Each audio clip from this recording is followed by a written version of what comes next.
everyone. My name is Heather Hunt-Gonzalez, and I am a senior at Indian River State College.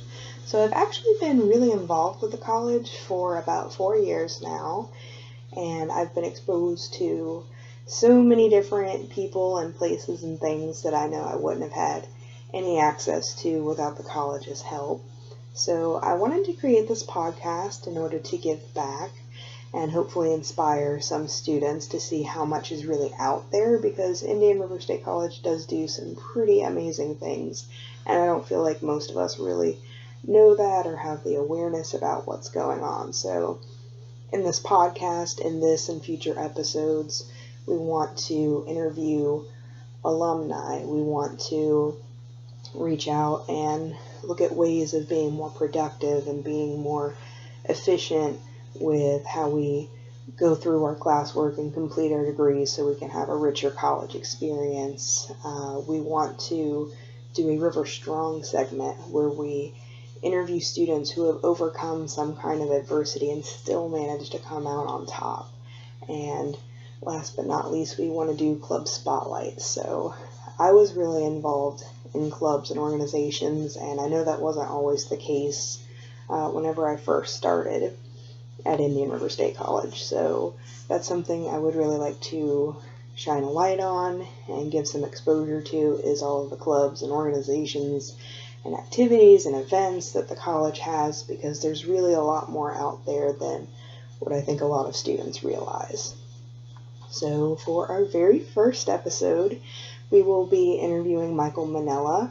Michael is an intern with PepsiCo, which is really exciting, and he still has his internship despite all that's going on right now with COVID-19. So I'm really excited to be able to talk to him and interview him, and it's a really neat opportunity too, because this is June 1st and it is Alumni Day for the Association of Florida Colleges. So hopefully this podcast will reach more people and get more exposure, and we'll be able to really network as a little pioneer community and get some more exposure to, what students are going through and some of the opportunities they can take advantage of and things like that. So without further ado, here is our interview with Michael Minella. Can you tell us a little bit about yourself and what you've been up to since you graduated from IRSC? Sure. So first things first, my name is Michael Minella, Indian River State, class of 2018. I started at Indian River State at 2013, right out of high school. I started at the Stewart campus and made my way to the Fort Pierce campus for my bachelor's degree. After I graduated, I started working at a company called Indian River Select, which was recruiting on campus at one of Indian River State's career fairs. I was doing trade marketing for them. I worked for them a little bit over a year. Small company, family owned. They sell orange juice, grapefruit juice, and other conventional beverage products. So that was really fun. I learned a lot, got my hands dirty. And after that, I started in a grad program at West Virginia University, which is where I am now, Morgantown, and that's in human resources. The program is actually called Master of Science in Industrial Relations, which is more union focused. So not as prevalent in the state of Florida, but more in the Northeast where unions are more prevalent. So I've been here since August 2019, and I'll be graduated December 2020. I love it so far. Yep, thank you. It was a very big step for me to move out of state. I lived in Florida my whole life, 23 years. And I love it. I didn't know anybody coming into the program. I have lifelong friends here, just like I do at Indian River State. And I couldn't be happier, honestly. Wow. Okay, so did you know what you wanted to major in right away? I know you said you came in right after high school. Right. So during 2013, I thought I wanted to be a lawyer. So I was focusing on transferring to like Florida State or UCF in pre-law. And 2 years I got my associates, and I took a year off because I didn't know if I wanted to move. I was working the whole time and really wanted to, decide what I wanted to do before I actually did it. So I took about a year off, looked at Indian River State's programs. They had 8 full-time bachelor level programs, and business administration was one of them. So I was interested in it. Went to my guidance counselor financial advisor. I think it's whatever it's called. And I needed like 3 credits to qualify for the business admin because I think I was undergrad in economics or political science, one of the two. So fall of like 2017, I took those 3 classes. And then after that, I was full-time business admin for Pierce campus, which was like, it was like almost a completely different school than the Stewart campus. And it was honestly great. I did the DECA program. I did stuff like emerging leaders and finance club, where we talked about trading stocks and met some really cool professors, met some really cool people. So couldn't be happier with that decision.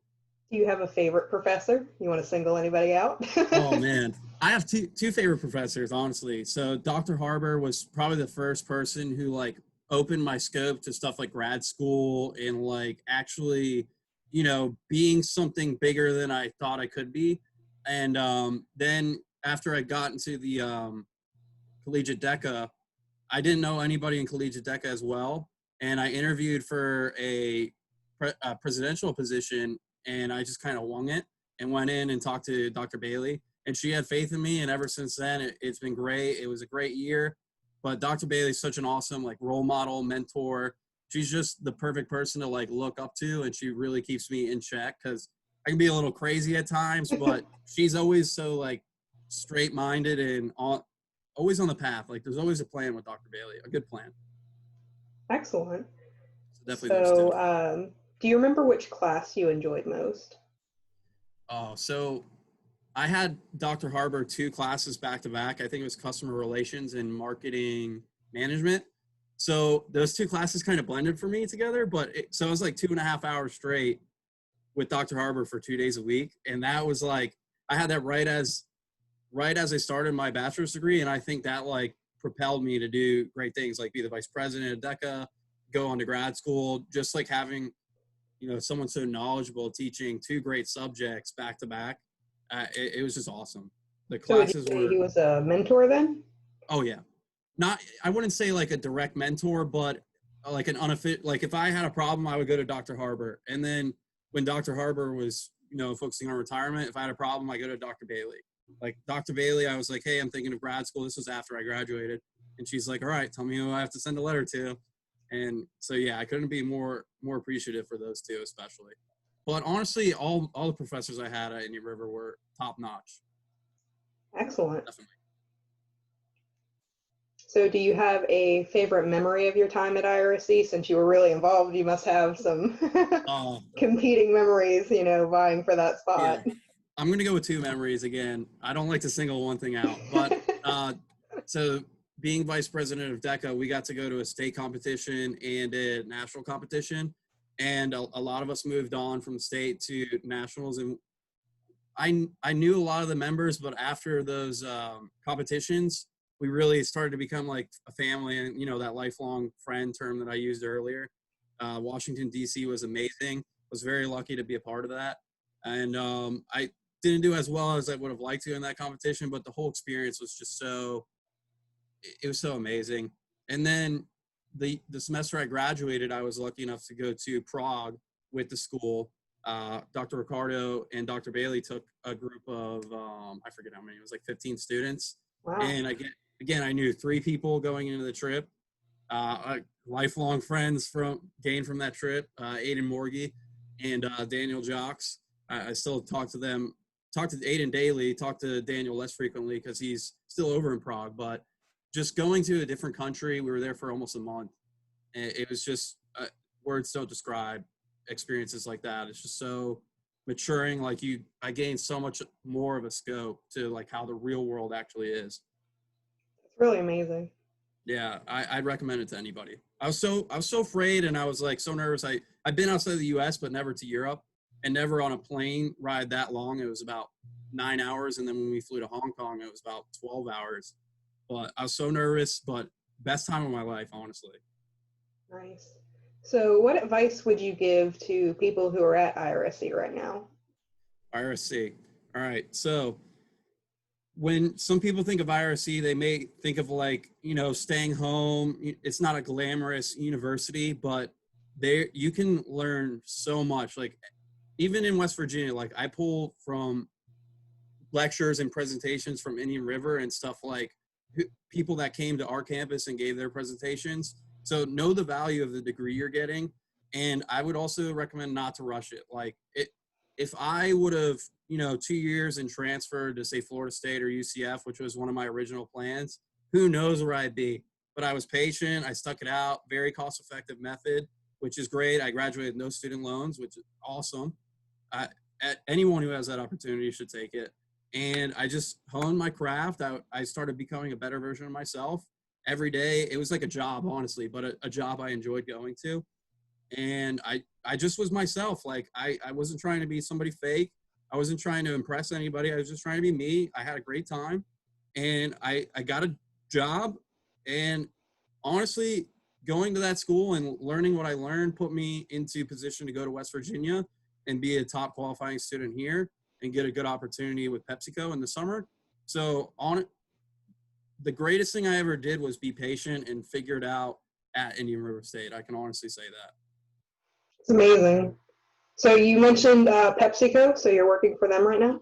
Yes, not right now because of the COVID-19 outbreak. I was supposed to work at their headquarters location in White Plains, New York, but Wow. that location's, yes. So that location's closed until I believe September.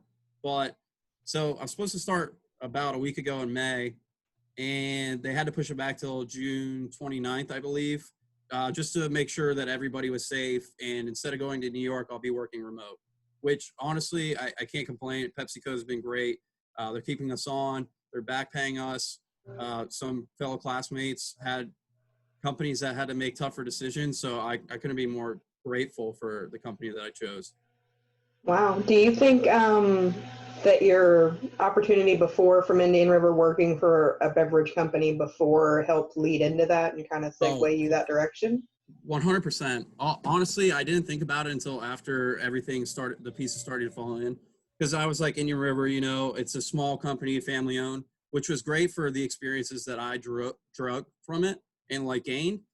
But honestly, I was like, oh, there's these big companies, General Electric, PepsiCo, Synchrony Financial, Bridgestone America. So I'm like, I hope I can like say the right things, but then like, just again, being myself, like not overselling like my experience at Indian River. I just was true to my craft, speaking on the experiences that we all have the ability to do, and it worked out. So hopefully it works out in the summer too, and I get a full-time position afterwards. Hopefully.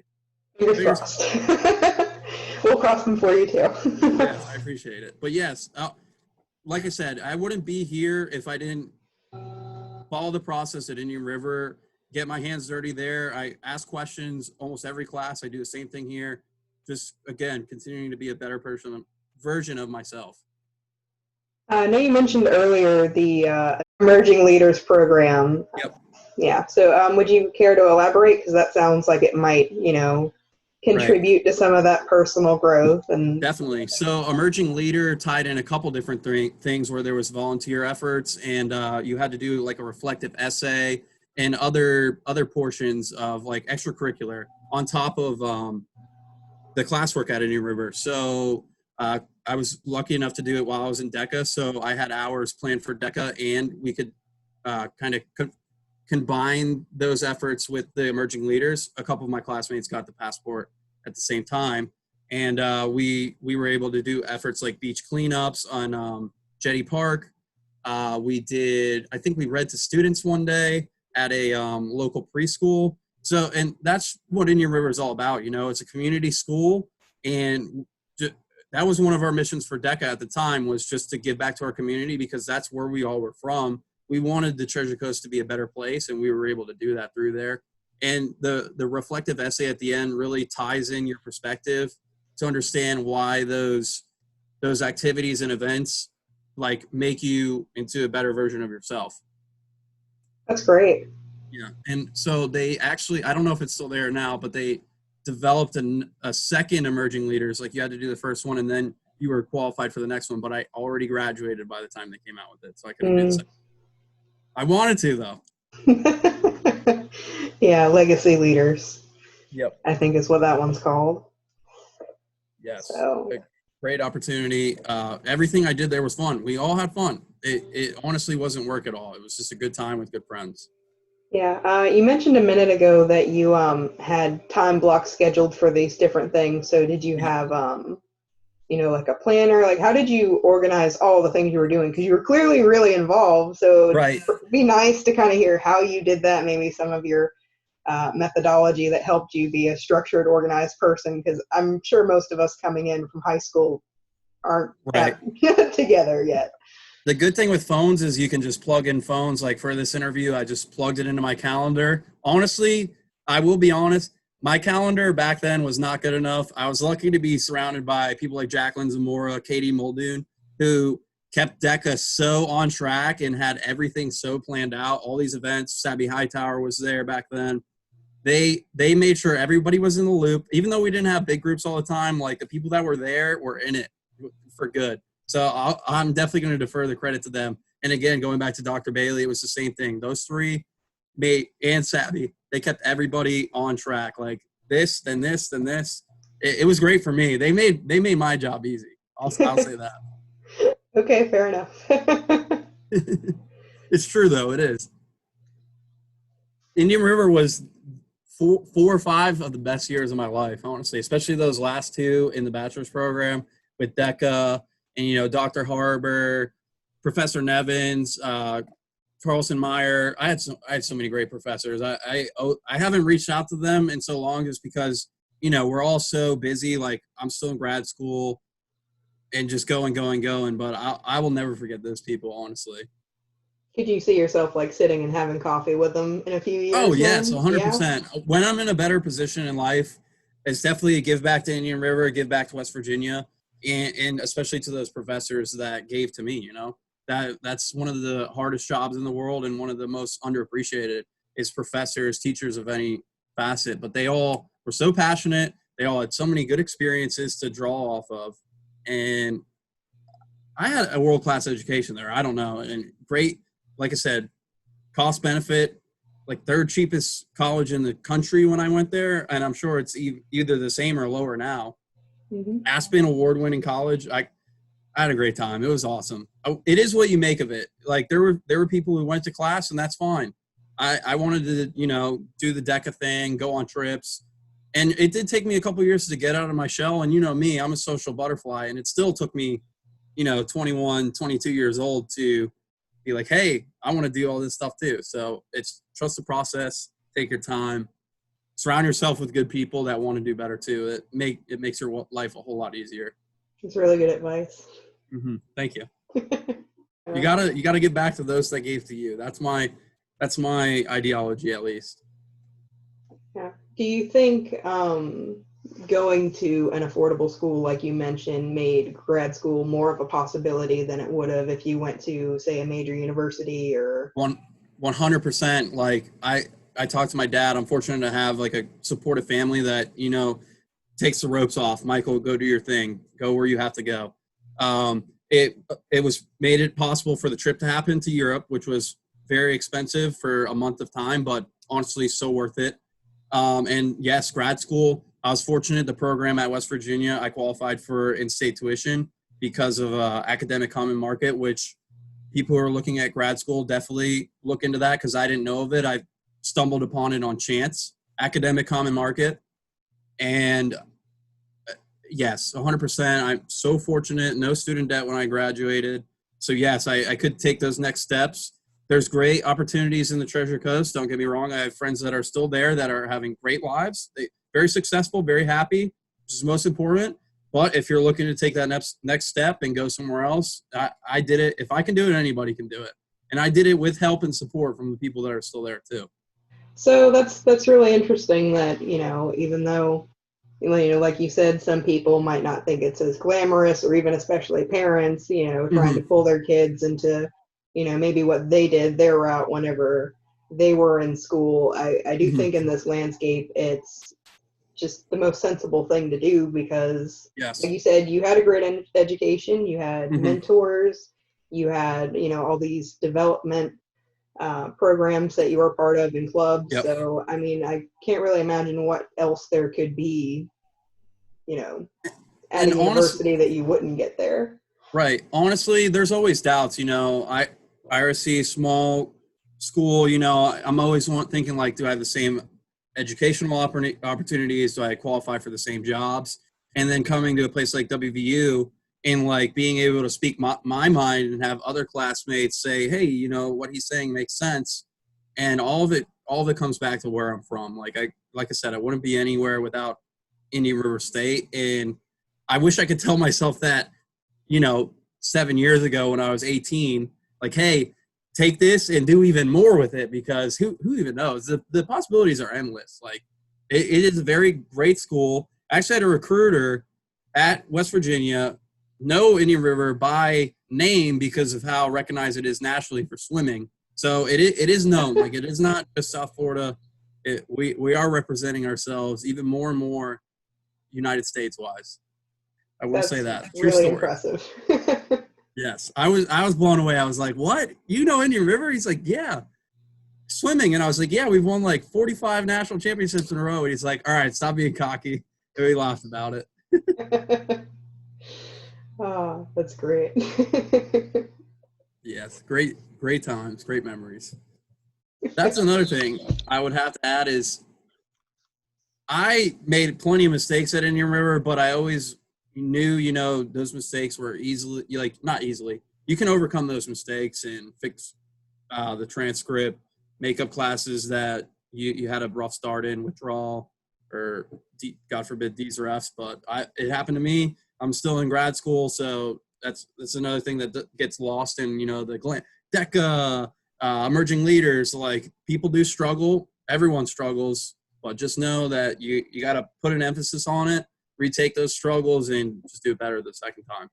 Would you say that whenever you did have those experiences, it was less intimidating? Do you think it would have been more terrifying getting, a bad grade at a major university and thinking you can't overcome it? Like, was it more approachable? Because, like, in my mind, it would be, but I don't know if that's a thing or if that's just, in my head. I'll spin it here. So I feel like there's more distractions at those major universities to make those shortcomings more, excusable. But for me, it was like I always wanted to move away. I was like, if I keep doing this, I'm going to be stuck. Like I'm not going to be able, no one's going to want me. So I had to withdraw. I took those classes, not the next semester because I was fried from them. I did everything in my power at the time.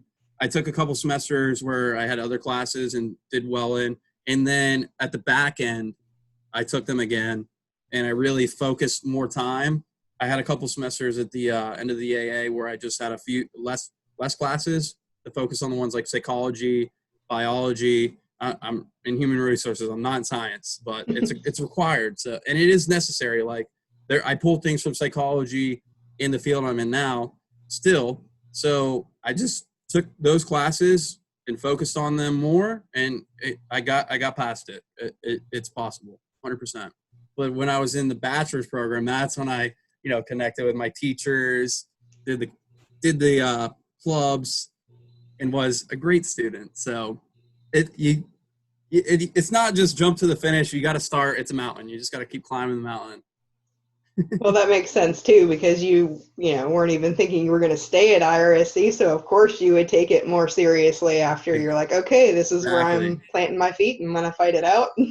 Exactly. I got my hands dirty, at Indian River Select.